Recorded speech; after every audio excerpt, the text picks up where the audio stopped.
All right. Hey, how about you, PJ? How you doing this week? Uh, What you playing, Haas? I'm doing wonderful, and I haven't had time. I meant to play a little bit more just for this podcast, but I didn't get a chance to. But played me some Titanfall and some Rogue Legacy. That game is awesome, by the way. Everybody Well, should we can play it. get into that one day, but you know what? How about you, Tom? How you doing this week? And what you Oh, playing? I'm doing fantastic. I'm playing. Yeah, I fell down a Rogue Legacy hole that has been, yeah, too much of that game on my That, delightful PlayStation Vita. oh, It's Hmm. sad and lonely, but it's so nice. He just brought up the Vita. It happened 30 and seconds into our podcast podcast. is over. We're done. This is All right, never gonna thanks work guys. again. Thanks for coming, guys. All right. No, I And love my Michael. Vita. You guys suck. So, Michael, what have you been playing? Just the usual, Titanfall event. Sometimes I'll pop up in Destiny beta and stare at it and cry, but most of the time I'm playing Titanfall, and just can't wait for Gamescom. Everybody's waiting for Gamescom, aren't we? And finally, well, other than me, Lewis, how you doing this week and what you playing? I've been doing great, just working. School's coming up in a couple weeks, but I've just been playing Titanfall, and I've been wanting to get on the new games with gold games. I haven't touched them at all, so What were the games for gold this month? Anybody know? Crimson Yeah. Dragon Strike and Suit Zero yeah, and Crimson Dragon, and then for the Xbox 360, it is. Uh, I know Dishonored is the second half of the month. I can't remember what the first half was. Motocross. There you Yeah. go. Everyone should play Motocross Dishonored and Man. ignore all that. Dishonored sounds like a really good one.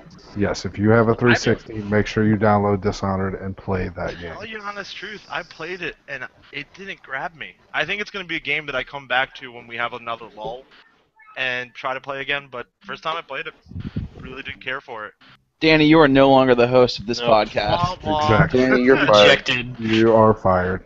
I'm Hey, just Danny, how are you doing? How are you Oh. doing and what are you playing? This Nobody week, asked you. somebody got me back into Minecraft. Fuck you. Oops. Mom. Oops. And so I've been playing. I've been putting around Tom's server, and then Yeah. I've also been going back and I got the deal from last month, not the deals with gold, and I got Tomb Raider, and I started playing that, and I'm just about done it the campaign. And then I also, Not like the new Tomb Raider, the AAA, right? Not like the weird top-down no, Tomb not the Raider. top down. The new the yeah the Definitive Edition. Yeah, definitive edition. whatever it's called. Yeah, And that's a great one. I also started playing Strike Zero and just like kind of touched that because that game was actually something I was really excited to hear about when it came to the games with gold because I'm looking at like Elite Dangerous to play and Star Citizen. So to finally get into space and start driving around, I was very very very excited. So that's what I've been doing. And other than that, been doing pretty great. So that's how everybody's doing this week.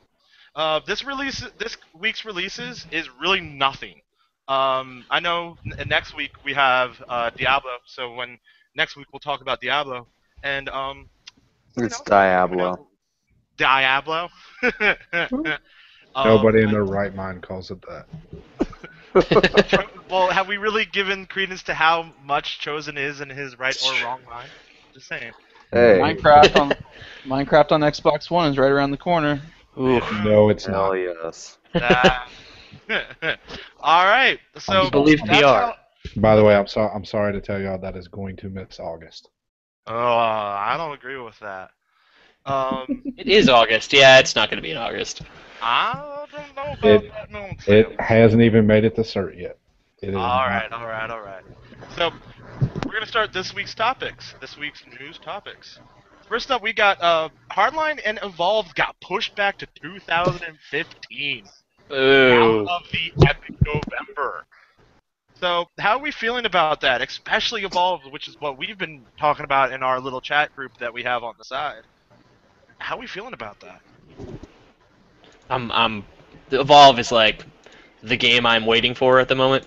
That like it just is so like reminiscent of Left 4 Dead, which I put so many hours into.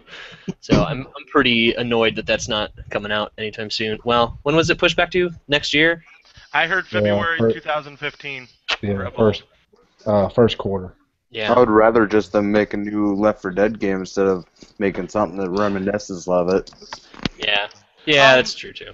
See, now I don't agree with that because I think Evolve is pretty interesting from what I've heard about the concept of there's just not 4 people or 4 classes. There's like 8 classes, but only 4 can jump in. So it's a lot more diverse than like Borderlands only had 4 different characters you could play. Evolve has 8, and the balancing that goes with that, I'm really interested to see how that works. Plus, you get Well, somebody so like is there- Monster. Are there 8 different classes, or is it like one person's always the medic, but they can pick from 4 different people, or like can you have 2 medics? Does anybody know, or something like No, that? I believe it is. There's only one of each class, but then I think there are multiple different classes of each class. I think there's 2 or 3 different people for each class to pick from. I believe. What it is that each person, from what I was reading about, is that you have the medic, but you have different people that you can be, and each one of them specializes differently. So typically, it's variants on the same class, but like So it's if you like, went- it's like a tank, but maybe they have a different way of doing that or whatever. yeah, like for instance, like a medic. Let's say you're a medic, but you want to be a medic that maybe heals more, like does more healing. There might be a specialization that does specifically heal only versus like say a medic that puts out more damage. So it's 4 classes, but each class has different loadouts. Kind of, yeah. Okay. Yeah, I want that game. Everything I haven't gotten a chance to like play it, but every person who I see on the internet that's played it is just like obsessed with it. I have mixed feelings about it getting pushed back. I mean, I feel that I really wanted to play the game, so I'm bummed that it got pushed back, but at the same time, with how busy November and October are, I mean, it's kind of I'm excited that it got pushed back because it gives me, it spaces out my money of spending over the holidays. Kind of, yeah. I actually really like the fact that it was pushed back because the fact that I probably would not have played it with everything else that was going on. Now that it's going to be in more of a Getting pushed back. role, it'll be much better. I feel that I really wanted to play the game, so I'm bummed that it got pushed back, but at the same time, with So, how busy November as we try to figure out the technical issues that we're having about hearing echoes. No, I think it's interesting because do we think it's because of polish, or people are trying to leave that October? Like Mordor got pushed. I actually really like the fact that it was pushed back because the fact that I probably would not have played it with everything else that was going on. Now that it's going to be in more of a role, it'll be much better. Agreed. I mean, that You know what? You can't mute him in the middle of talking, PJ. That was me. just unmute myself. What were you saying, Tom? Yeah, I was saying, like, so if 4 AAA games come out on the same day, right, like that, one of 2 things is going to happen. Either, like, one of those games is going to be significantly better than the rest, and then the other 3 are going to get, no one's going to show them any love, or all 4 games are going to get, like, a little bit, and then no one's as successful as they would have been. So I'm actually kind of glad everybody is kind of getting out of the way. I think it's going to sort of make... like Evolve going up against something like Modern Warfare, or I don't know what else is coming out, everything. I just see that as a good thing. I agree. The thing I'm interested in is that does this affect where we could actually see, like we have high tide moments of when big games come out during the year. The first quarter really doesn't have that. I'm interested if this like starts a trend where people are going to start releasing in February. Oh, I would love that. I would mean, love for them to be more spread out, because it's always it's always in the same months. And like these months are always dry. And it's going to be the heavyweights. The heavyweights are going to stay where they are because these new games like Evolve, and games like that, like they don't know if they want to have the best launch possible, so they don't want to go against these huge games. So they're gonna want to push it back. But yeah, like Modern Warfare, that's not going anywhere. Halo, that's not going anywhere. Assassin's Creed probably won't go anywhere. That's So a yeah. really good point. Yeah, but all those games still come out within the same 2 weeks of each other or something, right? I should look at a calendar, but I know everything comes out so close together. I just think it's when something gets pushed out of the way, I just think it's a good thing at this point. Hmm. Yeah. Well, according to what the projection was, I mean there was some people that were thinking about when Division got pushed back and how Ubisoft has also said that next year we're going to be looking at Rainbow Six. A lot of people are speculating that next year in 2015 the Division is going to take the Titanfall slot from this year, so we're going to be looking at a Division launch in March or April, and we're going to be looking at a Rainbow Six Siege launch in Q4 of 2015. So 2 big Tom Clancy games next year, which they're spread far enough apart that they're not going to affect one another. And December, typically toward the holidays, November and October are the times that really kill people. So spreading it out down the road and having maybe a December release for Siege, that makes a lot of sense to to generate sales and of course differentiate yourself from the pack. I would say Siege would try the summer. I mean, Siege is getting a lot of really great press, though. I mean, that game impressed a lot of people. Pushing Siege out in the summer just seems too quick, though. I mean, you're talking about a game that the last footage that we saw of it, and even when Ubisoft has been doing the live streams of it, it's an alpha state. So getting it out by this next summer, that's a lot of polish and a lot of work to ask of a team to do that. I mean, that's why I say holiday season 2015 is more of a reality. Okay. So that's Well, no, I get the one. Sorry, Danny. The one thing that we all don't think about too is that we don't look at any marketing or sales charts. I'm sure that everybody's just trying to get their game out before the Black Friday and Christmas and all that garbage. That's why all the games get bunched up in October, November. Because if they're out by then they aren't going to just get lost in a sales lull. September's even in that. I mean, you can. Yeah. Everybody wants to try to get it in. Maybe that's just. And it's fourth quarter profit stuff and all sorts of that. That might start pushing games into August by that mathematics. Yeah. But We are already quarter, starting to see that. True. First quarter is tax season, so. I mean, that's a good count. No. That's why we have those lulls April is because 15th of the is in quarters. The second quarter. Q2 is tax season. Hmm. Oh. Taxes, video game podcast. Anyways, so our next subject tonight is Naughty Dog. Just lost another 2 senior veteran developers. What? And they went to NVIDIA Award. I didn't hear about this. Yeah. Somebody tell me what happened. Who left? Do we know who left, or do we just know somebody left? I'll look that up now. But the Nobody vote that knows. went to NVIDIA Award, and that is what the eighth person to leave. That's 7th and 8th person to leave. What the hell's happening in Naughty Dog? They're going out of business. Yeah. Oh no! No. Yeah, Xbox gamers They're gone. choice. yeah, that's not happening. They're gone. They make Sony so much money. It was Jacob Minkoff and Taylor Krozetsky. What are their Why? positions? I'm more interested to see what level of positions, because everybody that's been leaving there. All right, Jacob was a Recently- lead game designer Yep. and narrative design. And So the story is now gone. That's a big hit. No longer Well, has so- story. But story-wise, I mean, if we're just looking at immediate future, is Uncharted 4, right? Yeah. Well, Story-wise, that game's done.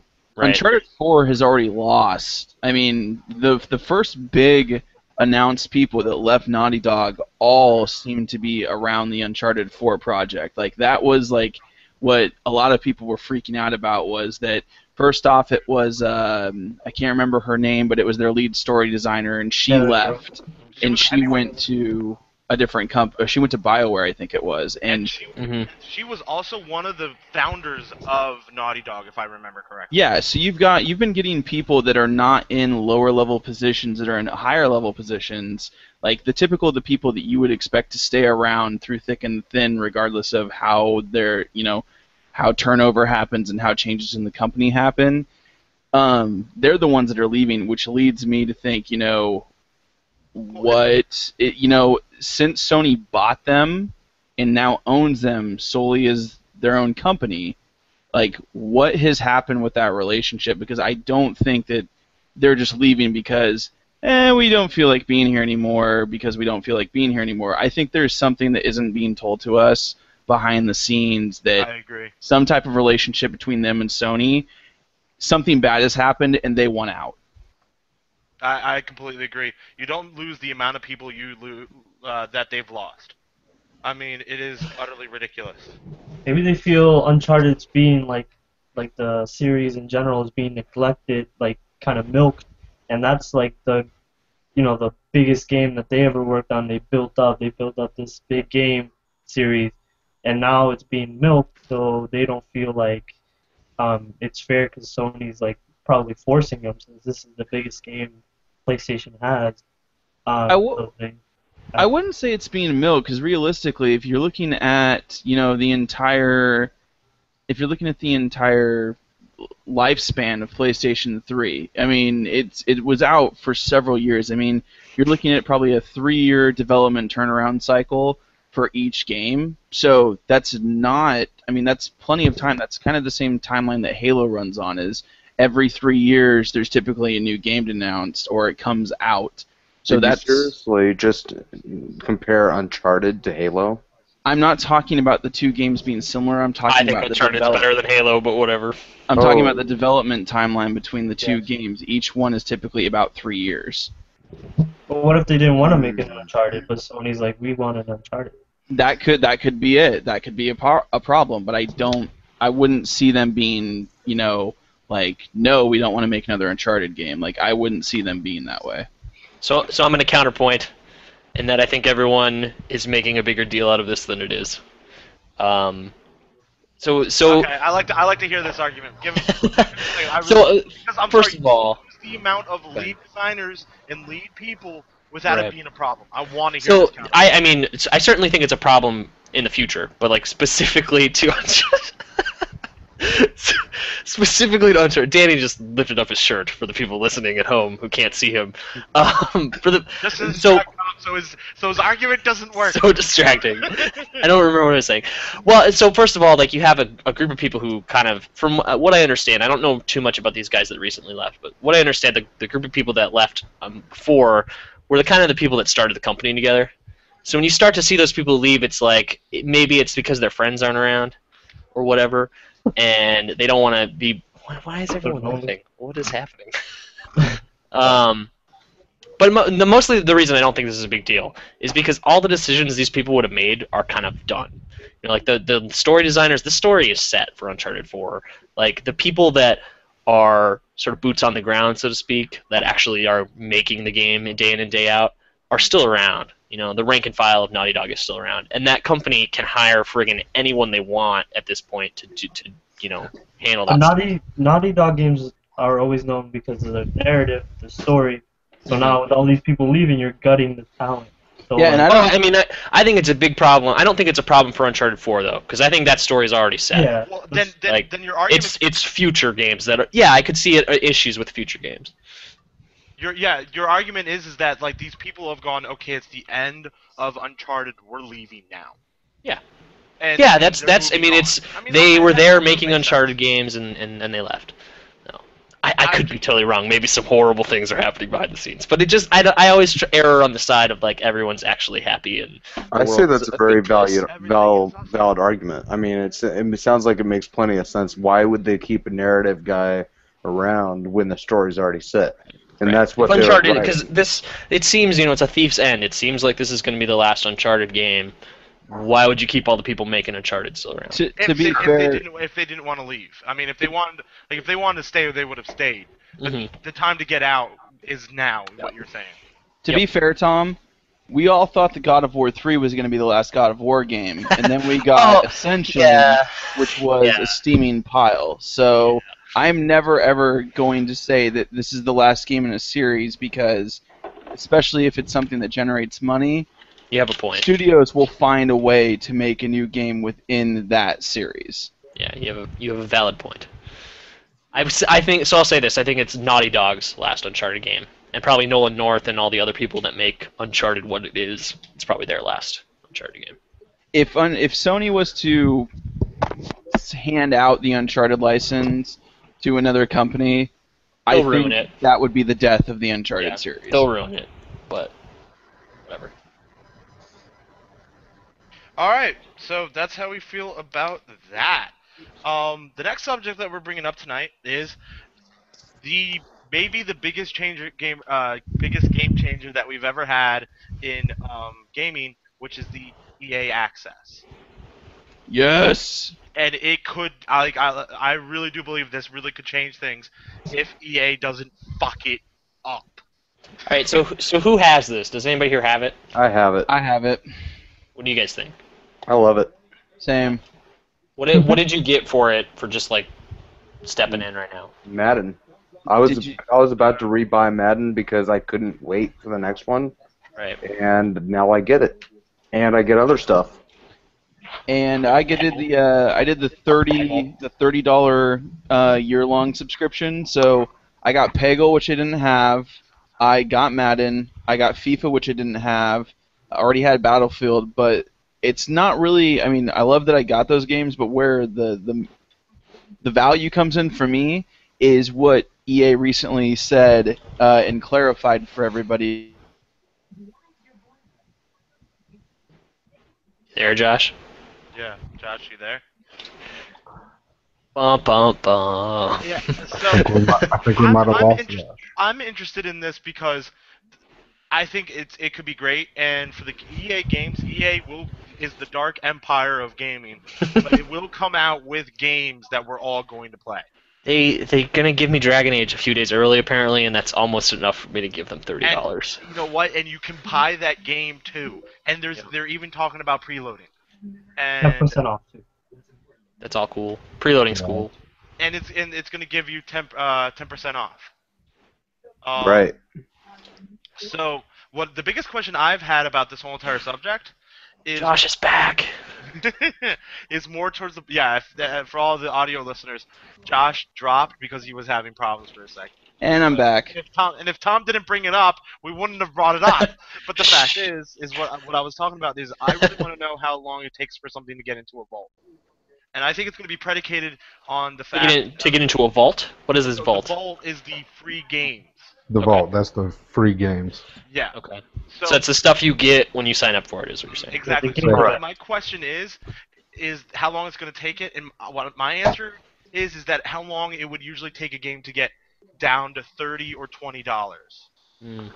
Yeah, that's basically what I'm waiting to see because when I first heard about it, I was definitely excited about it, but it's all kind of a wait and see game and see how it actually turns out.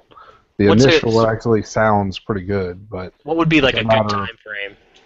Like if it's like 6 months or a year? Or... If it's a bad EA game, it could be very quick. It all predicates on how long EA allows things to hit the $20 mark when you sell it in real life. I think like that $30 or $20 line is the line that they'll go, okay, now it's free on Xbox. so yeah, that's where I think it's going to. Most likely, I think it'll probably be roughly a year is what I'm thinking it's going to be, or somewhere close to a year. Like 9 months, we're going to go for that number is what I think. Yeah. Because Battlefield came out 9 months ago, so did Peggle. Well, Peggle. Yeah, 10 months ago. Yeah. So it came out in October, so. But yeah. I still think it's going to be sales generated. It's going to depend on how well did this game sell, and I mean if it's something that sold phenomenally well, they might hold off on it a little bit because word of mouth is going to travel around and people are going to be willing to go out and pick it up from the stores. But if it's something that didn't sell well, drop it in the vault, let people download it. If people get interested in it that might have not been interested from bad reviews and hearsay, they might buy any DLC that's come out for it so they get their money that way. That's kind of how I see it. So I think this is horrifying. Am I the only person who thinks this is terrifying? Because I don't. So it's just like sort of what's happening with television, right? Where it's like you have to pay for Hulu and Netflix and HBO Go and blah blah blah. So what if all the publishers come out and do this? And it's like, all right, well, if you subscribe to our $30 a year service, blah blah, you get XYZ game and all that. I just think that. And you know what? See, now I've heard other podcasts talk about this in the same scenario. You know what? I am absolutely fine with that. Even if every single publisher comes out with it and they do the same way where it's $30 for the year, say there's 10 main big publishers that do this. That's $300 a year. So that's basically, what is that, 5 games? Do you buy 5 games in a year? Yeah. I'm gonna buy 7 games just this holiday season. Exactly. That's what I'm saying. True. So for 5 games, for what you would pay for 5 games a year, brand new, on release day, you will get access to basically every single publisher's back library. That's Right. exactly my argument that I was going to say. 10% discount on. But are you gonna wait 9 months for I'm really excited Well, for no, Dragon that's Age. I'm not gonna wait 9 months to give them. No, Oh, yeah, but then that's you what I'm get saying. But then 10% you get discount on 10% discount on buying it brand new and Digital all the content. DLC. See, the way I see it happening is so I give EA $30 now, and then I'm still gonna buy Dragon Age for $55 or whatever their discount is, and I'm still gonna buy probably Call of Duty for $55, and then I've given them $140, and that's almost like 20 more than I would have given them originally. Well, figure if you want to do it that way, then all you got to do is sign up for the month, because right now there is no restriction. You can just sign up for the month and then buy Dragon Age, and basically you got $6 off. So actually, they paid you $1. Yeah, it's true. It's a cool idea. I'm skeptical. And then to be fair, on top of that, look at it this way: like with, for instance, Dragon Age. I'm somebody that has never really been. I mean, I love BioWare to death, but I've never been, won over by the Dragon Age franchise. Although Dragon Age 3 or Dragon Age Inquisition looks really good, I might use that 5-day trial period to literally say I'm not going to do a damn thing except for play Dragon Age. It's a demo you get for free. You can get. for the first Well, 5 no, minutes. it's not. It is not a demo. It is the Yeah. real game. It's the full game. Right. Okay. Yeah. Full It's but you don't have to buy it. It's, No, Yeah, you no, get you the don't have to buy it. It comes with the EA access.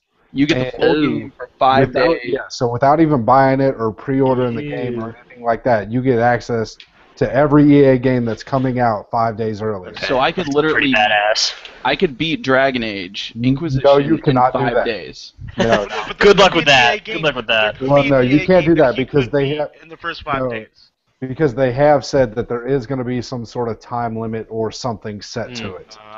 So that way you're not just beating There the it whole is. damn game. There it is. There's Yeah. the catch. So But still, I mean, and 5 that's why- days I mean, it's still a pretty good deal. Yeah, I'll give you that. 5 days That's what early I on a said. game might actually make me want to play a game that I wasn't going to play. Like, I'm not a huge Dragon Age fan, but if I get it 5 days early and then I start really falling in love with the game, the story, the world, the character, I'm probably going to get the game. And Well, This yeah, if they kinda- give you 20 hours of a 100-hour game or whatever, yeah, you'd probably buy that. yeah, exactly. That's what I said. No, they said it's going to be different for different games. It won't be a standard, say, 2 hours for every game you get to play. They said it'll be based on kind of whatever type of game it is. Like sports games, maybe you'll only get to play one type of mode. Maybe you'll only get to play exhibition mode or something like that. Exactly. That's what I said. I mean, it's still a good deal. And that's what I'm saying. But you won't be able to, because that was my first thought when they first said it, was like, well, I'll just beat Dragon Age Inquisition in the 5 days. Yeah. Everybody's looking for it. Yeah, Alright, guys. that's So real unrealistic. I agree with all of you. I really do want to see the time it takes to get in the vault. But Hey, Danny, on that subject, actually, I think games would come out at least a week after they come out and be available in the vault. Because I was thinking, like, A week? yeah, Time out. What? The day it comes out, Let's explain. the Yeah, let's day it brace comes ourselves. out, or at least a couple weeks. Because here, if you look at it, like, if you look at the money, like the economic stuff, behind it. Okay, a company gives GameStop all these games, right, to sell the physical copies for $60, and then from those $60, I see where he's going with this. yeah, GameStop gets a share, and Xbox gets their share for their royalties or whatever.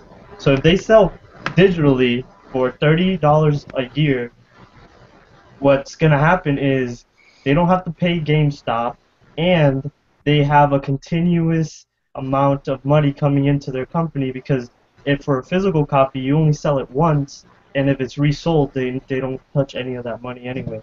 So I think it's not a bad business decision.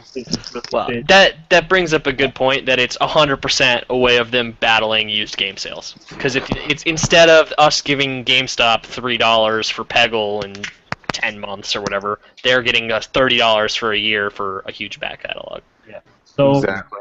they just pay Microsoft some amount of money every year for however many downloads they were, Xbox's royalty share, and then that's it, and then they keep the rest.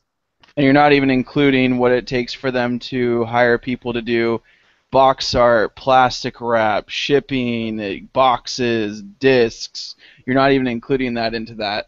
Like, that's a lot of money being saved. You know what? Oh yeah, and that rolls in Right? the whole And you know digital. what? We could hear more information about it. Moving on to our next subject. Oh boy, that was a good segue, Danny. Way to go. Segue. Nice segue. That's for a segue. Thank you. I'm so excited. It is now a Dan way. It's a Dan way. I like that. Anyways, German E3 is coming, and we are hearing a lot of E3. German E3. E3 was a couple months ago. But come on, it's kind of No, he's right. This is actually bigger than E3. There's 300,000 plus people that showed up to Gamescom last year. E3 barely gets, I think they said, like 60,000 people. Well, let's. there's- They're That's different. only. There's They're two different. Yeah, they're two different things. One is E3 is. press only. All right. That was basically a joke that you all focused on for about. It is German E3 is funny, a Danny. lot Way of to go. a lot of things are coming out. How do I'm excited because I'm here. I'm seeing Activision might be bringing back Sierra, which was one of the games that they created. One of the games that I love, which was Empire Earth, which is old, not a 2000s real-time strategy game like Civilization, but Civilization's turn-based. Empire Earth wasn't, and it was a really good game. And then the Xbox teased this little almost what you'd expect a hostage negotiator get in the mail of little piecing every letter is a different little thing. And Josh will talk more about that. And finally, what I was gonna have you guys do is each do a minute prediction. So let's jump in. Josh, what about this Xbox tease? Alright, so this Xbox tease that they dropped on us it literally says Xbox at Gamescom. And they have taken little letters from every different type of box art to make this. Now, the thing that gets interesting in here is some of the things that they've included, and other people have kind of talked to this, is that a lot of people are currently thinking that there is a original Xbox logo in there, OG Xbox. So what people are thinking is Microsoft is trying to essentially kind of give us a hint on things that they want, on things they might do.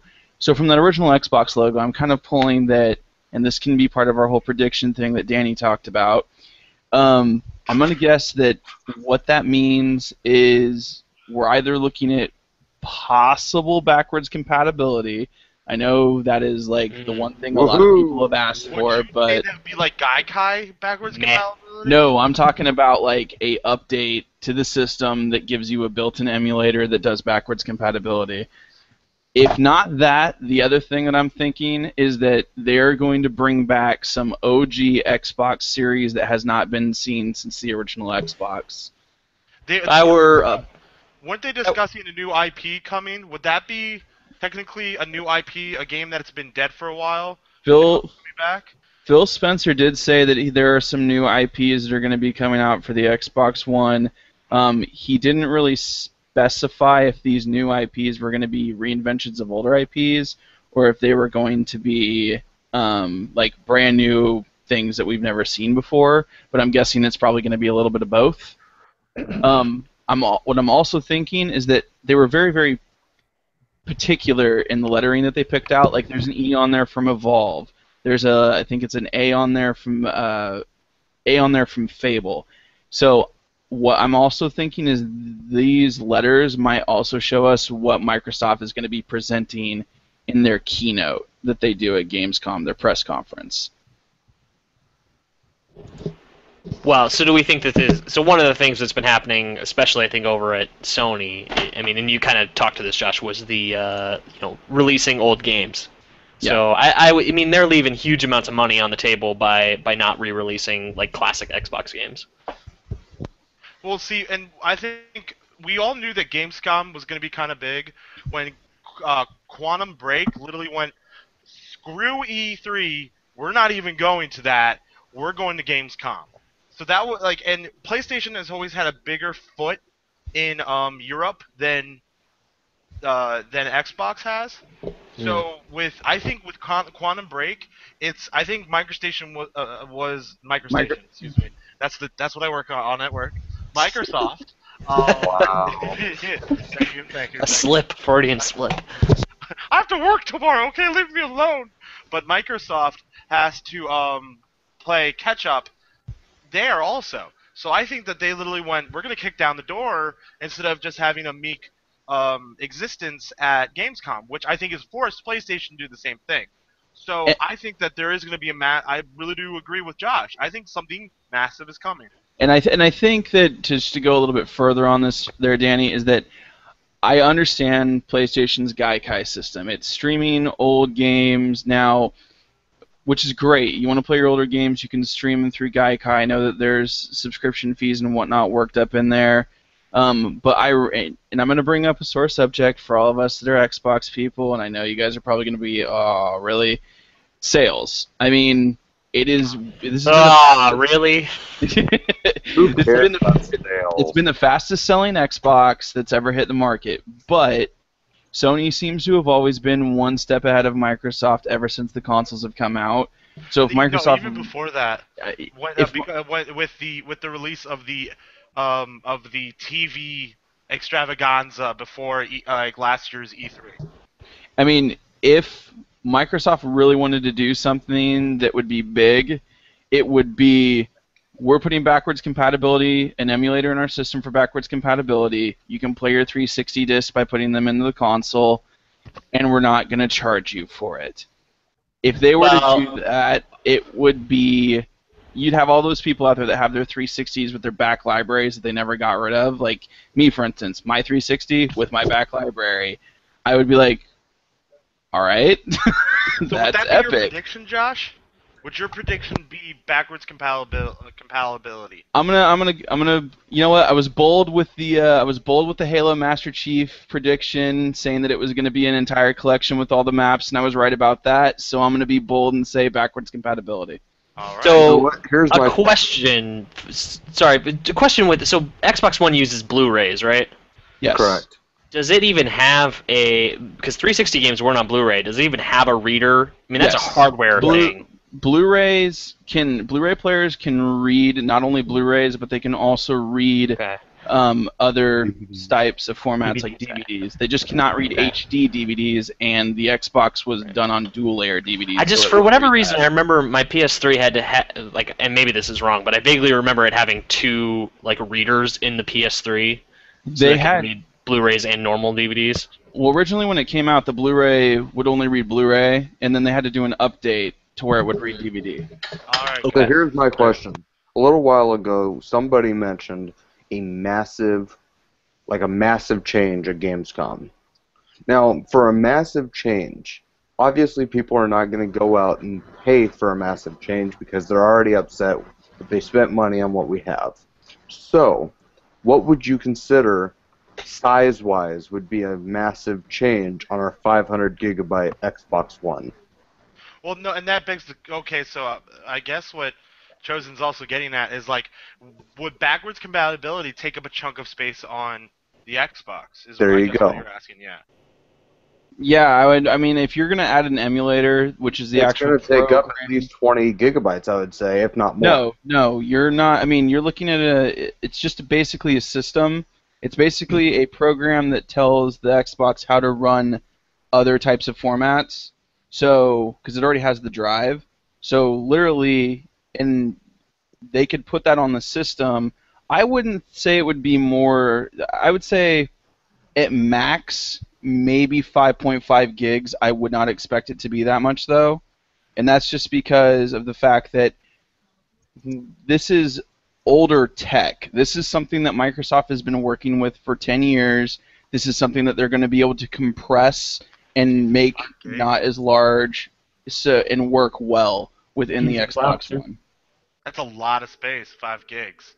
It is, but you also have, what everybody was asking for a while ago, which is the external hard drive support, which can support up to 2 external 16 terabyte hard drives. Sure. All right. So that's Josh's prediction. And realistically, I want to say one more thing, Danny. Okay. If you were to tell me that Microsoft came out at Gamescom and said, "Hey, we're going to have you do a 5.5 gigabyte download, and we're going to give you full backwards compatibility to your entire 360 collection," I would not care if I had to go out and spend money to buy an external hard drive to increase the space in my Xbox One. I would not give a shit. One final thing to that, because I want to hear everyone else's prediction, but do you think that would make people move quicker from the Xbox 360 up to the Xbox One? Yes. Without a doubt. Yeah. All right. I'll be blown away if Blown backwards away. compatibility is real. But yeah, you'll sell way more Xboxes. Alright, So many more. Who else has a prediction? I do. Okay, Lewis, go ahead. But first about the space, if people are worried about space, Sunset Overdrive, I heard the bundled Xbox Sunset Overdrive version, whatever, is 1 terabyte. So, they're starting to release Xboxes with A terabyte? The bundle terabyte. would be a terabyte. yeah. Oh, okay. I thought you meant the game was a terabyte. The install, the install is more than the entire Xbox One. Oh, that would have been a little Tom much. scared for a second. That is a lot of uncompressed audio. The game world literally better make me just allow me to run in one direction for literally Forever. days. Yeah. It's gonna be Minecraft. So Lewis, what's your prediction? Okay, so about the picture, I think that picture is being blown way out of proportion. I feel like the OG Xbox Are you logo. talking about the 1080p? No, he's talking about the picture I'm talking about. For Some of those Gamescom. P's. Yeah, the Oh. the Gamescom. I feel like that picture is just kind of like a shout out or homage to them going back to their roots. So rebooting all these old games that were cult classics. So they did the Fable 1 anniversary. They're doing the Phantom Dust reboot. Even Killer Instinct, that's even older. So I just think for Gamescom, at the very least that will happen is just another reboot that we haven't heard of yet. So another old IP. Yeah. Okay. That's a very conservative guess, but more than likely you're actually going to be right because Gamescom has never been Comic-Con or E3. More E3. I don't know even why I brought up Comic-Con, but E3 is where everything's been dropped on the table. So that is. But you see, I think that is going to be shifting in the next couple years. I believe that Gamescom is going to be the new E3 within 3 years. Because everybody's starting to take it such a big deal just in this last year, and the fact that people are starting to get fed up with E3. E3 is starting to get way too overrated, and everybody likes to switch things up and say, oh, this is overrated now? Okay, let's start something new and have it underrated, because people like to be underrated. And Microsoft, they know they're going to take the sales lead in America eventually, but they've always been behind in Europe. So I wouldn't be surprised if they would just, step up their game in their game shows over there, or conventions and like Gamescom, and just make them even better, with big announcements rather than E3. just to impress the crowd over there.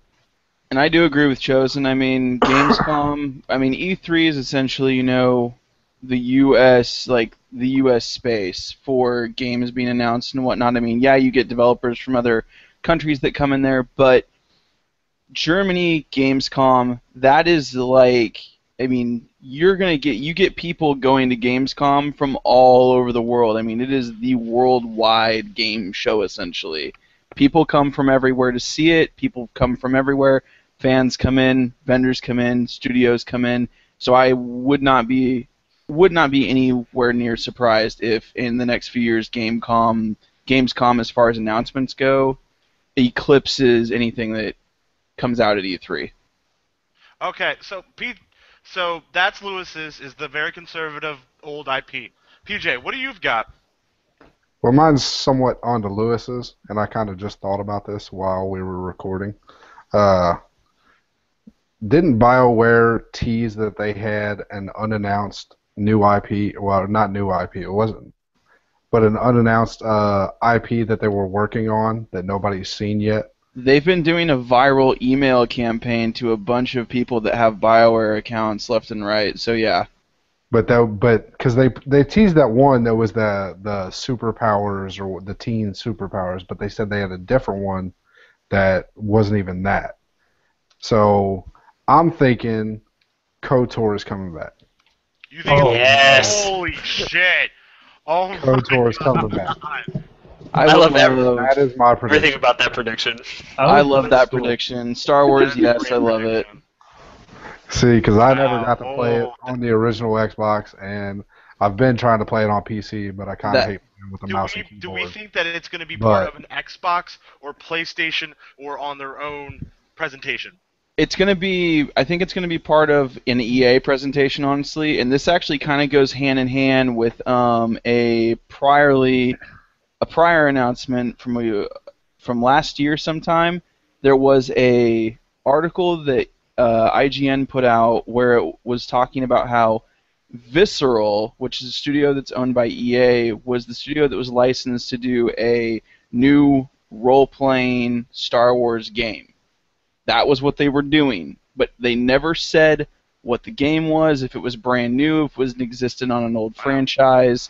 So I think there's a lot of merit to what PJ just put out there. Really? You're going to give credit? But they're doing Hardline. I don't know if they would have. No, Visceral is the studio that they're talking about. This is up in Canada, the Visceral studio that's in Canada. Yeah. They're not doing Hardline. Visceral has several studios. There is one Oh, that is okay. only supposed to be working on Star Wars games, Okay. according to E EA. So, PJ, expand on that. Did you have anything else with that? No, I mean, that was pretty much it. Like I said, I was just kind of thinking about it, and then y'all got to talking about that picture and the original Xbox video thing logo, and it just made me think of that, and then I remembered about the BioWare teasing an unannounced IP that they've been working on. So that's what I thought about. And then about you guys talking about backwards compatibility, I mean, I don't know. That would be a huge change if they did that. But I have a hard time believing it.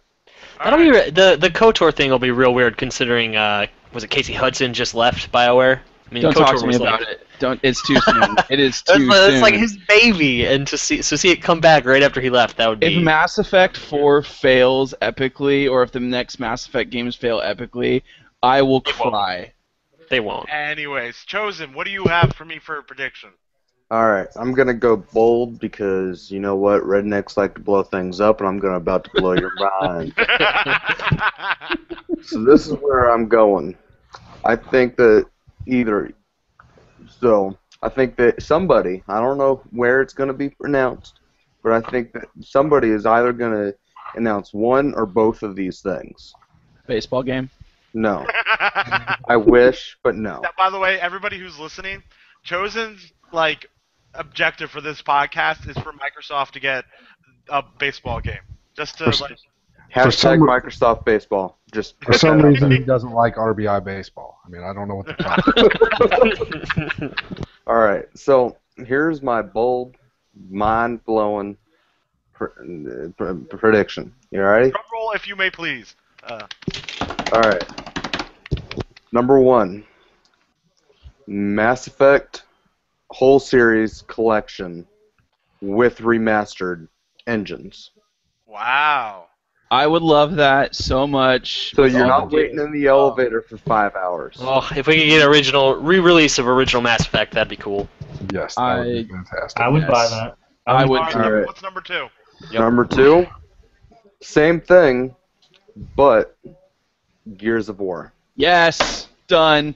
Oh my gosh. Is that what Black Tusk, not Black Tusk, the Vancouver, yeah, Black Tusk. is- Black Tusk, Tusk. yeah, Black Tusk. Did I Now, blow Black your Tusk guys' is working mind? on new stuff. That'd be awesome. It would be Both awesome. That'd My be mind has awesome. not been blown yet. One of them or both of them is happening. Guaranteed. I'll say I'm still waiting for my mind to be blown because those two things I already expected.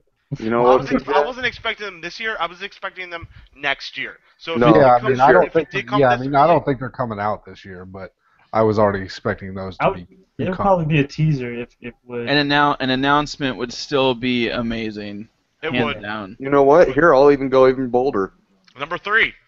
I think one of them will be released by the beginning or end of January. Oh shit. Oh, that. If that they would went up blow on my stage and they were like, Mass Effect remastered in stores tomorrow. Like, Yeah, now that would be bananas. Blow up everything. It's done. Yep. Germany doesn't even exist anymore. If that, Everybody would freak out. Everybody and would be like, flip out. You might Everybody as would be well have- like, crap, have Christmas is Valve. here. You might as well have Valve come out and go, "Hey, we're releasing Half-Life 3." That would be about the same. Stole my internet would prediction, damn explode. it. Is that actually speaking of your prediction? Please don't tell me that's your prediction. Oh, I want it to be my prediction. I'll be honest. I have never paid attention to Gamescom in my life. Oh, hold on, my computer's doing something weird. We Okay. can hear you, so keep talking. Okay, I've never paid attention to Gamescom. Like you said, it was German E3, so I didn't really care. Being a fantastic American dumbass. America. America. Fuck But- yeah! God bless America. Oh my god. Tom, keep going. My wild prediction is that one of Sony or Microsoft will say something, and the internet will get annoyingly loud about it. Oh wait, no, that's That's like a guarantee. That's not even Yeah. a prediction. There's It's gonna be just- weather tomorrow. It's just gonna happen. No, I would Okay. I'll make my prediction Half-Life 3 because that would be just the best. Oh, come on, man. That's like the That's not That's gonna the happen. best outcome. It's That's never not gonna going happen. to happen. But that's okay. That you want to know how much of a running joke Half-Life 3 is for every conference? That's Right. like Colin Moriarty telling everybody that Last Guardian is Yeah, going to be at Last every Sony press conference. I hope that game never comes out. By the way, am I the only one that hopes that game never comes? I hope it comes out and it's Sony terrible. fanboys. I want Greg Miller to close up on Colin Moriarty as he puts the game in and A plays single it, tear rolls down and his cheek. and then just realizes that it is awful because it's been pushed back so long. Just to see the reaction in his eyes, just to know his soul is slowly dying as he's experiencing that moment Wow. would be great. No love. All right, so my All right. prediction is Go for it, that Danny. Sony kind of blew up the internet a little bit by going, "Hi, Hardline beta." And I think it kind of got under Microsoft's skin a little bit because Microsoft had this kick-ass conference and all of a sudden everybody's talking about Hardline. I think that Microsoft is going to come out with Halo, the Halo Master Chief Editions, Halo 5 beta, like the beta multiplayer, and they're going to be like, it's live right now on Xbox. No. No, because they No. already said that's included in the. Yeah, they've already said included it's in the- coming December 27th. I don't to disagree with that, but January. here's the thing, is that I think that it's going to be like a week. It's going to be a week long for now, and it gets Microsoft to see, because they've been really having trouble with the Halo 4 multiplayer by comparison to like Halo 2 multiplayer, because Halo 2 multiplayer was massive, and Halo 4 happened and everybody was playing it, and then Call of Duty, it just ended it. So they're really trying to get back on top with Halo multiplayer. So I think, and it also the internet would explode, and I think they want that reaction. I think they're going to avoid the freak out of the Call of Duty. What happened last time is they launched prior to Call of Duty. Then Call of Duty came out, and Halo 4 just, kind of dipped off. I think they're going to avoid that this time. One, because you're not just launching a Halo game. You're launching 4 Halo games with all of their multiplayer maps. Launching all the Halo games. Yeah, all the Halos, all the maps. All the Halos.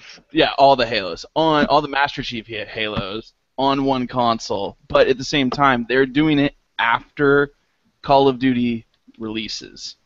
Mm-hmm. I think it's fair that people are just going to be like, oh, Call of Duty, great, it's the same thing. They're going to pop it in, play it for 5 minutes, realize nothing's changed, and then Halo's going to come out a few days later, and they're going to be like, this is multiplayer gaming at its finest. Uh-huh. All right, so that's our E3 predictions and the Xbox tease. No, Gamescom. Gamescom. What did I say? Did I say E3? You said E3, yeah. Dumbass. Anyways, moving on. All right, raise your hands because the audio podcasters can't see us raise their hands. But who saw Guardians of the Galaxy? Dude, Everybody you know but it. PJ. I did. Everybody, all of you. My gosh, that movie's real good. was amazing. Amazing. And Well, remember, I feel like we can't talk about it with PJ here. Yeah. We can't. Oh no, we can There are no say spoilers. that like We it's kill one of the best movies Marvel's ever come out with. Mm-hmm. And The like, hype is real. the hype is real with that, ladies and gentlemen. Yeah. I still think the best Marvel movie is Captain America 2. I don't disagree with that. Mhm.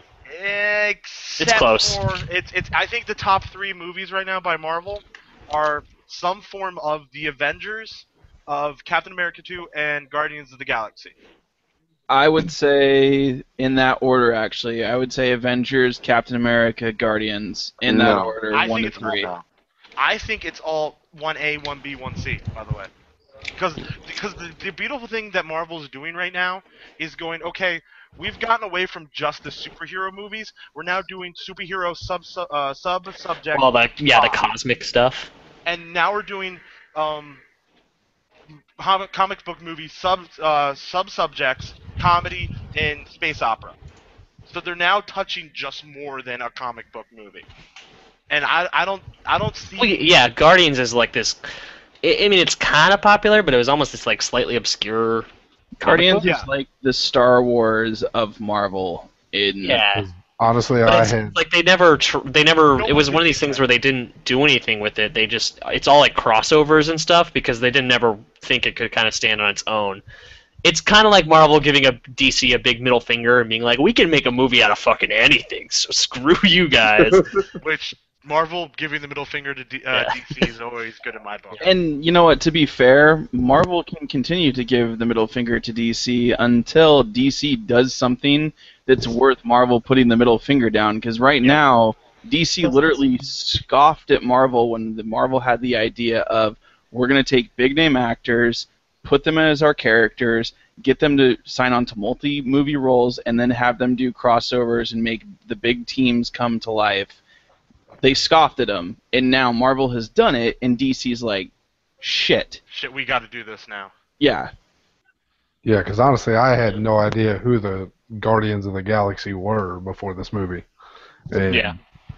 I- It's I kind did of a like little- this obscure thing. You know? Well, you know exactly. what, when I saw I the- did a little when bit I- of research on it When I saw after the this first came out. commercial, I saw a raccoon, and I was like, I'm not Fucking Rocket saying Man. this. Exactly. This looks stupid. Yeah, but That's- okay, so that was Chosen- my thoughts. And So then I Chosen- heard everybody's great review on it, and I was like, all right, I'm gonna have to go see this. No, and but it was Chosen, freaking amazing. you've seen the movie, correct? Yes, I loved it. So how do you feel about Rocket now? He's a badass. He is a motherfucking Yeah. badass. And it's Bradley Cooper. Like, it's funny because... Which I I've didn't seen- know that because until after the movie, I didn't even recognize Yeah. it. Well, no, but I think the biggest thing that ever happened with Marvel... No fucking way. That's Bradley Cooper. That Yeah. is. Are you Like, serious? Oh my god. I didn't know that. That's amazing. Rocket Raccoon is Bradley Cooper. That's pretty awesome. So I think the And I haven't even most that seen it. ever happened to Marvel was John Favreau, or Favreau. Favreau. Thank you, not Favreau. Brett Favre? Brett Favre is the greatest movie person ever. Go He back came out up. of retirement again? Is he selling regular jeans? Anyways, so what John did was go, I need Robert Downey Jr. to play Iron Man. And it set a precedence to find the right actor for the lead role almost above anybody else. And I think, and because how Robert Downey Jr. helped Iron Man be such a movie, that it showed that if we get the right characters for each role, they almost become something beyond even the movie. Does anybody see the blur between Tony Stark and Robert Downey Jr.? Because I can't tell the difference anymore. Well, I can't apparently, either.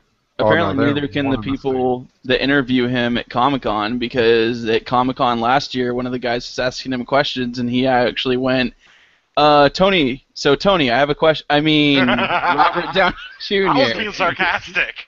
No, somebody literally called him Tony Stark in a panel, and then he was just like, it's okay, I get it a lot, trust me.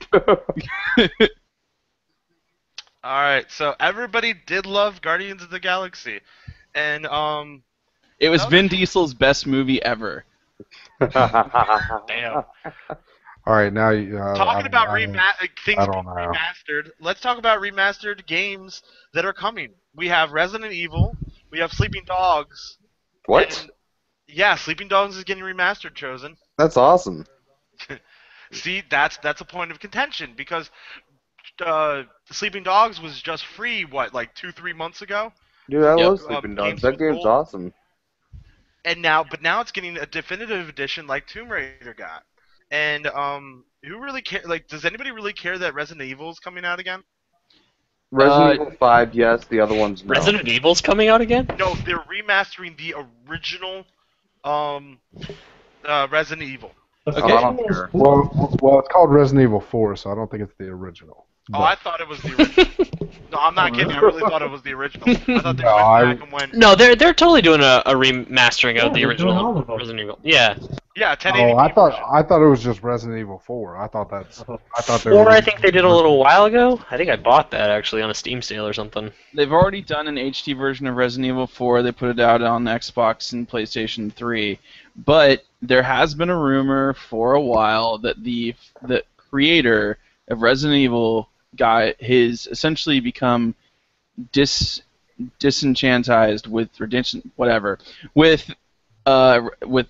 Evil 5 and with Resident Evil 6 because of the fact that it's no longer the game that he originally created. So there's been a rumor that he is apparently going to redo Resident Evil 1 but bring it up to date. So make a scary horror game with the same type of engine that Resident Evil 4 runs, so your behind the shoulder stuff, but make it scary as hell. So I just posted a link to you guys to an IGN article. There is a Resident Evil 1 getting the remastered for PS4, Xbox One, PS3, 360, and PC. So there is a 1080p, Wow. 60 frames a second, blah blah blah blah blah blah blah. Well, no, but this is a bigger subject onto how do we feel about remastering in general. We have a game that has Love it. that has come out. One of the original PlayStation 1. PlayStation 1. Yep. Exactly. And now Sleeping Dogs was 2 years ago. Yeah, that was you kind have of dumb. such a dichotomy between You these know, two things. there's people like me. I never played Sleeping Dogs. I never played any of the Resident Evils, and I know Metro Redux. That's another remastering. I never played any of those, so it gives me a chance to play them again. Or play. I don't get the irrational hatred of all the remasters. Whatever, if you played the game, cool, don't buy it again. But like Lewis is saying here, yeah, I mean, people who are missed it last. I'm playing The Last of Us right now, the remastered Last of Us. I missed that game. It's phenomenal. I wouldn't probably have not gotten a chance to play it though if they didn't remaster it. And Can I drop a ginormous bomb? yeah, go ahead, Chosen. Here Please, we go again with Chosen and his bombs. we'll drink some beer first. And So, I have missed Halo 1 and 2. Really. So, the only Halo game that I've actually finished is number 3. And I am extremely looking forward to actually having a reason to want to play these games in good quality, because I have a problem with playing bad quality, like pictures, probably because I'm used to good ones. But I am so looking forward to actually being able to play those games that everybody says are just so awesome, and I can believe they're awesome because I love Halo 3. Well, I'm I just- don't disagree with you at all, because I try to go back and play Uncharted because I have all my friends saying Uncharted's amazing. Uncharted's amazing. I go back to play it. First one's hard to go back to. Yeah. It was so hard I didn't play the rest of them.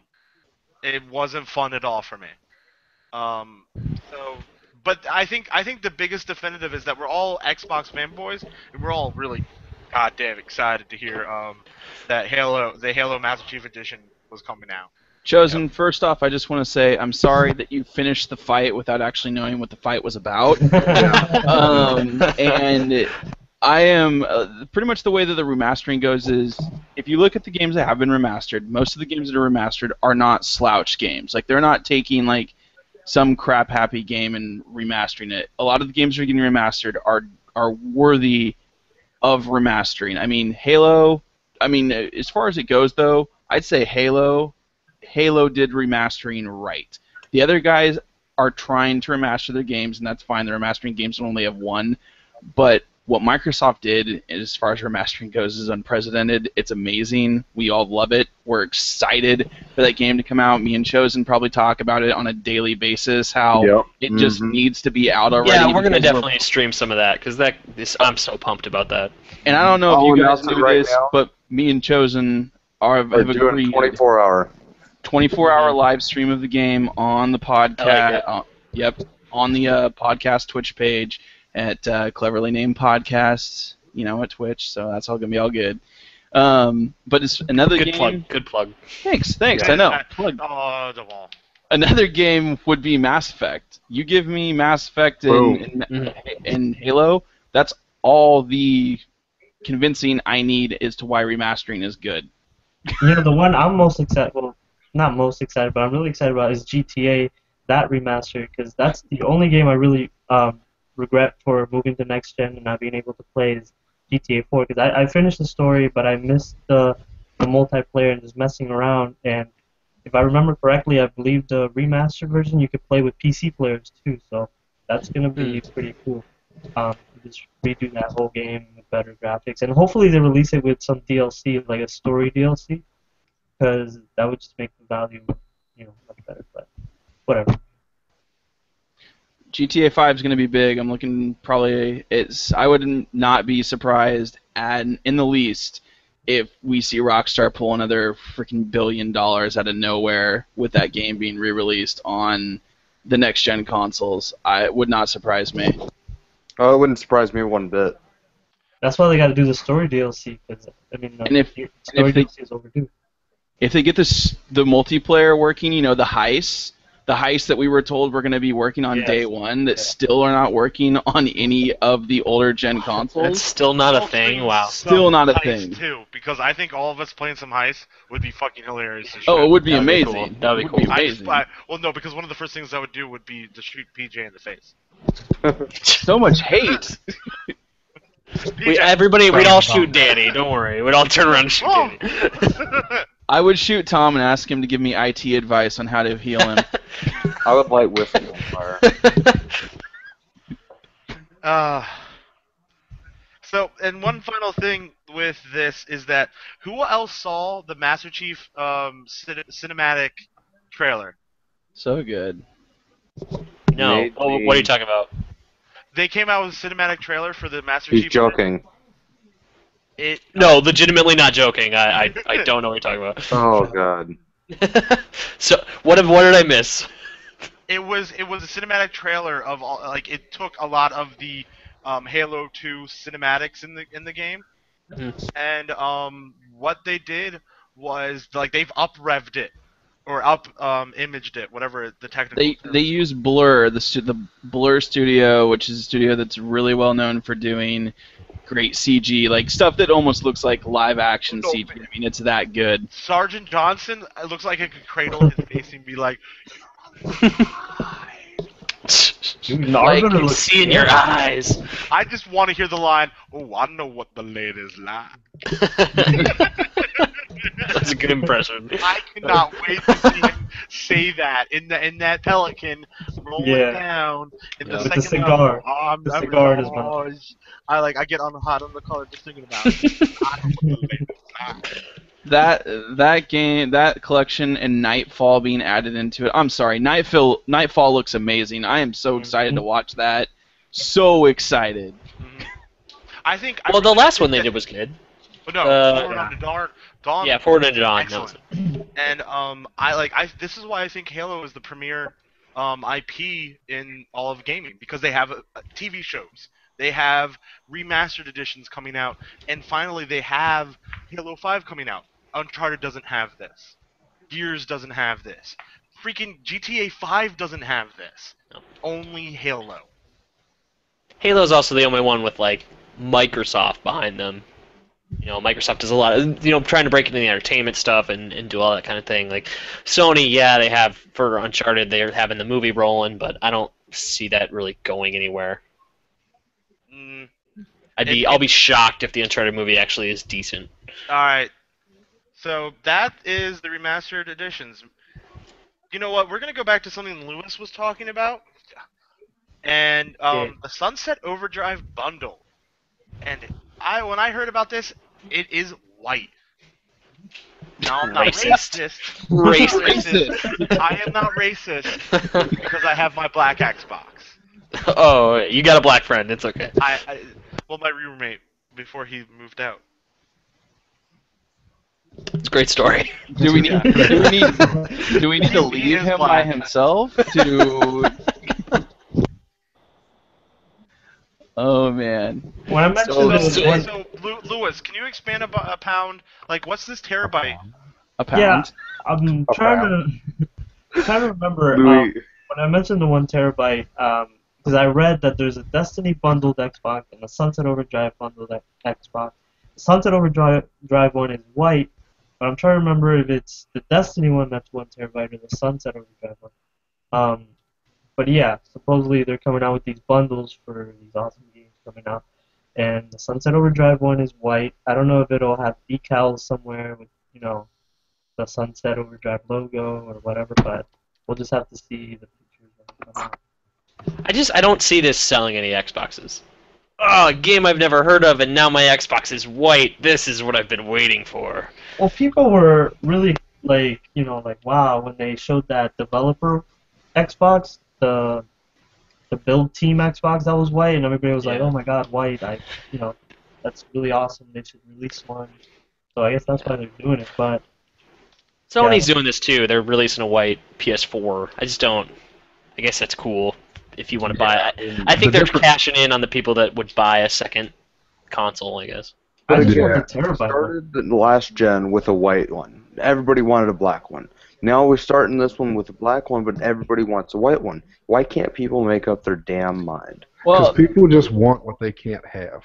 that and the one big thing is the fact that when the black one came out, just like when the white one, like black one last gen when it dropped, had a bigger internal hard drive. The rumor is with the white one dropping, it's going to have a bigger internal hard drive. So besides the fact that you want that different color, there is a reason to want that one if you have not gotten an Xbox yet. Bigger hard drive than what you would get otherwise. All right. So we need to finally get to the subject of the night. An hour and 15 minutes later. We're just having a good time. Yeah, exactly. That's And you know what? In all honesty, we could always aim for the giant Palmcast length. Have fun with that. 3 hours later. Yeah, exactly. The importance of co-op. Since Borderlands, co-op has become more and more of an importance to gaming. And now we turn around and the District's coming out with 4-person co-op. And Evolve's coming out with 4-person co-op against 1 person. Did you say the Legends is doing District? same thing. It's the Division. It's the Division, dude. Definitely Division. Same If thing. you're, if you're gonna be Close enough. you gotta know what you're Close talking enough. I know exactly what I'm talking about. I just had a Freudian flip.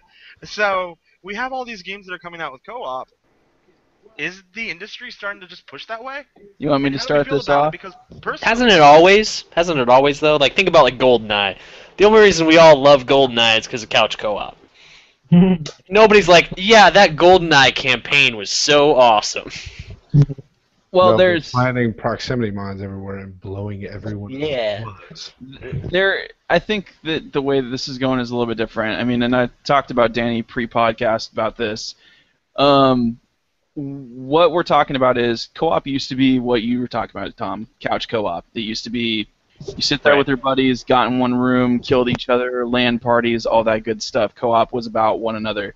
Then they advanced co-op to online, where you're still looking at, they were using like the competitive online structure. You have a lobby, you get your friends in it, you play a co-op through the campaign, and if you're not doing co-op that way, then you're obviously doing competitive. But the competitive was the bigger push. Now what we're starting to see with the advances in technology, the faster internet speeds and everything like that, we're starting to see a lot of games, Destiny for one, Division isn't the other big one. I mean, even games like that aren't don't have huge sprawling open worlds, but they're still big, like Sunset Overdrive. We're seeing games that you're creating a character, you're going into a world. The world is a living environment. Everything that you see in there is for a single player story. You can do whatever you want. You can run around, but the thing that you're most likely going to be doing in that world is working with other players in that world to complete quests and objectives and whatnot. So co-op has expanded to being more of a essence of essential gameplay within this current gen of console that we seem to be in. Whereas before it used to be a niche thing that a lot of people were like, we don't have to put it in. But it seems like a lot of the big industry leaders, other than Gearbox, who was a big fan of it back on the original, on the 360 and the PlayStation 3, they were a big fan of co-op online. Everybody else seems to be didn't. But now you see everybody trying to go towards that model. I Yeah. agree with that. And what worries me, before honestly I met you guys in the podcast Unlock Titanfall League, was that I was a lone gamer. I didn't play with anybody else. I tried to get into the Gearbox forums to find other people to play Borderlands 2 with, but I just couldn't find anybody. I feel like we need music for Danny's little "I was a lone gamer." I feel like we. No, but I think there's a certain segment that really is lone gamers, and so I don't think you're ever going to get fully away from single player, but I think that it's going to expand more and more towards co-op, so people can always play with their friends. And I think Destiny is doing it right. Like, we all played the Destiny beta, and I guess if you're like me, Except for me. except for Danny, everybody else, we all loved Played it totally by myself. So. I played it by myself completely. Yep. But when you were, and that was the great thing about it, is you're in this living world where you see other people running around with you. But did you have to join up in a party with another person? Did you have to? Were you forced to Yes. in order for you guys to work together to kill like a group of guys that are just in the open world? You Yes. never. There are moments of that game that feel designed to force you to. No, there are there moments. is a section that Yeah. you actually have to be with other people. That's a. I only played probably the first 3 or 4 missions, but there were moments of that game where it was like, holy crap, this got a lot harder suddenly. Like every time you went into one of those, I forget what they were called, where the screen got all weird. No, the shadowed section. Yeah. Like, they're like, yeah, you're gonna die in here, or whatever the thing was. Like every time I went into one of those. Did it literally say Respawn is that? limited. Respawn. No, yeah, so it said something about you don't respawn or something like that. It just felt like I was supposed to go in there with a couple other people. So. But to be fair though, when you went in those sections, yes, they got harder, but at the same time, it was still manageable. Like I still went from the beginning level all the way up to the level cap and did all the story missions on my own. Now, the mission that Chosen is talking about is the strike mission. Now, the strike mission, which is the one where they literally make it so hard that you have to play with people if you do it. I mean, unless you're a super high level. That mission, if you notice, by the time you got there, the storyline of that area like had already completed itself. So that mission is, even though it's there, it's optional. It's not. Are you talking about the moon mission or whatever? No. I'm talking about the mission, the Devil's Lair. If you went into the Devil's Lair, that was just, you're going in there, you're killing a bunch of shit, you're doing a quest, you're doing it to get loot. It didn't have anything focusing around the storyline. The mission before that, the one where you actually went up to like the radar tower and whatnot and did that mission where you sent a signal off into space or whatnot and you found a bunch of other planets, that was the last mission of the storyline, and the next step was for you to go, I'm guessing, to the moon, because that's where the next quests were opened up that looked to be story missions. But that one that Chosen is talking about, it wasn't something that you, if you're just a storyline gamer, you don't have to touch that. If you don't. But that mission was so much fun. It was fun, and it's designed to be extremely fun, but they designed it to where it's designed to be extremely fun with other people because they make it so damn hard. Unless, like I said, you're as long as I continue to get like The Last of Us or like Halo like campaign stuff, like I'm totally cool with it. Like is it The Division, that like weird post-apocalyptic type thing? Yeah, the Tom Clancy that game. looks so sweet. The District? Division? What is this? Division. Stop confusing me, Danny. Like that game looks so good, but I wouldn't want everything to be that. I don't ever think we're going to get everything to be one of any genre. I just say that that's going to be kind of the new trend in this gen of games, is going to be that style of game like The Division and Destiny. Yeah, because I think this whole generation, it will actually just be a generation of sharing everything. Because I mean, they built the Xbox dashboard like a social network, right? You have your activity feed, you can like it, you can comment on different activity things. Has anyone used either of the share features? Just out of curiosity. A little bit. What are we talking about? Just like, have you ever, like, besides Twitch, has anybody used like I don't even know what's on there, like the share button on the PS4 or like any of that stuff? Okay, I've never used a share button on the PS4. As far as the Xbox goes, though, I have done the record that, and I have done the upload of my recorded stuff. I am all about that. That stuff is awesome. Same here. Yeah, I've done it. Okay. I think that it's weird because they are, like, especially like the share button, it's pandering to like the hardest of the hardcore audience, right? The people that would feel comfortable like sharing their video game stuff on their Facebook feed and that kind of thing. Where I think that the vast majority of users are never going to use that share button or never going to use any of that sort of like integration with their social media feeds. Yeah, I would never really like post stuff about like a video of me gaming or something like that on my Guys, Facebook. get used to it if we're gonna really use that Twitch. You know, Yeah, I mean that's different, but I mean That's just like in completely- my day-to-day life, like, hey, look at me kill this awesome like my mom wouldn't care about that. Those are the people that read my Facebook feed. So Yeah, I'm not gonna walk into my studio and say, "Hey guys, watch me kill these guys," and they're like, "Okay, why don't you just record something?"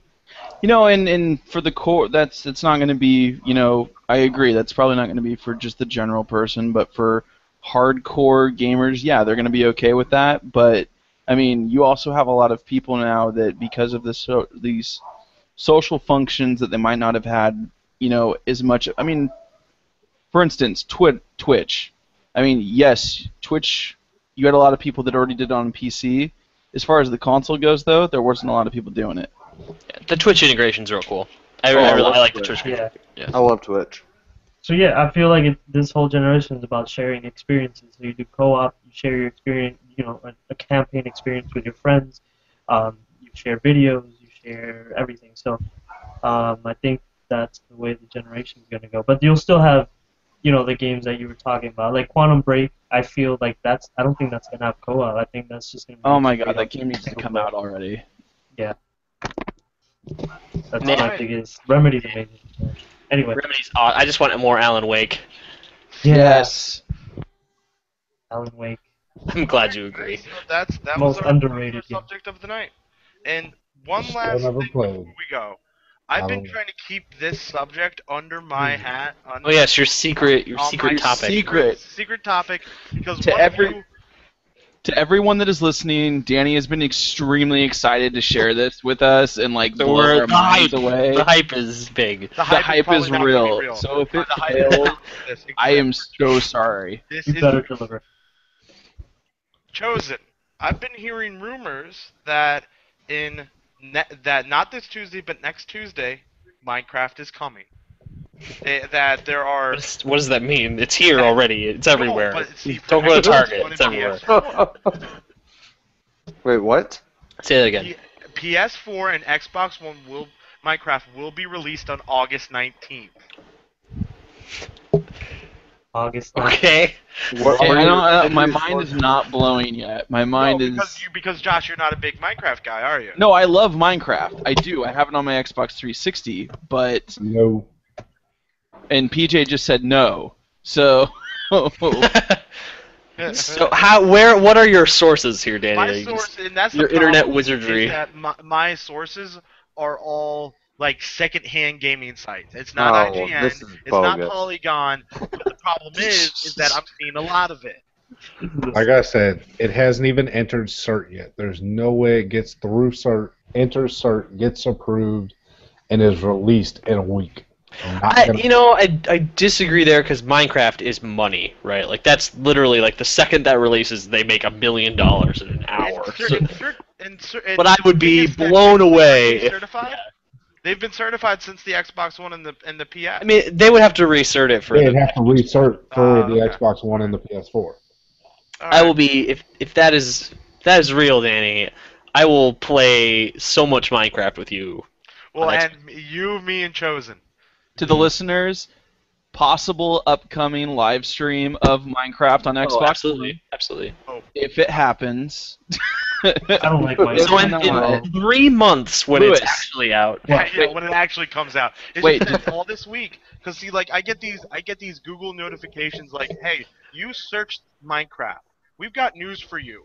And I got every day from Tuesday till today, I've been getting notifications going Xbox and PS4 releasing Minecraft.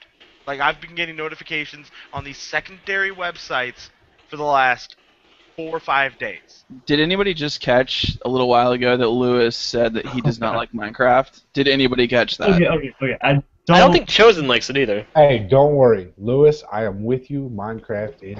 I don't not like it. I just don't. I'm not addicted like other people are. Like I don't. I've fallen down some dark Minecraft holes. So have I. And So many hours. Thomas in turned me Minecraft hole. down one recently. Thank you. No, you didn't fall down it. You dug it yourself. It's true. I literally dug a hole in Minecraft and I fell in. Hey, the rule of Minecraft: do not dig straight down. Bad. It's a bad Straight idea. up. Nope. It's a terrible idea. So I'm very disappointed because you kept this so secretive. I thought it was going to be a lot better. Yeah, like I was. You know what? I'm disappointed because I thought I was gonna broadside you with that. Well, if you were like, hey, I've been talking to, Notch or whatever, and it's coming out next week, and here's some proof, maybe. That's Yeah, fair. dude, That is my fair. mind is about as blown as hearing Well, I wasn't remastered PJ. Gears of War You know what? remastered. You get blown. Your mind gets blown off of PB&J every morning. So I'm not even gonna talk to you about that. No, it is garlic, bologna, and cheese. Get it? Oh, Oof. that sounds deliciously Garlic? wrong. You say Garlic. Yes. Garlic and bologna sounds the worst combination. That's it. I'm calling it. On that note, tweet your questions and comments and concerns to Cleverly Named Podcast on Twitter, or shoot us an email. Cleverly named pod. Pod. You're right. Cleverly Named Pod, and shoot us an email to cleverlynamedpodcast@gmail. And no, I'm not reading that or that Chosen or reading that, Tom. I see, like, right on my little tablet, I have Chosen is still awesome, Tom is awesome. That's lies because Danny is the only one with the cam so far. So all you can Just suck. saying. Are you guys? Danny, you're gonna throw out our Twitch? It's false. I have camera. Okay, what's our Twitch? Because I'm not. Basically, everything is cleverly named podcast with the exception of Twitter. Okay. Because 16 character limit. Stupid shit. Stupid Twitter.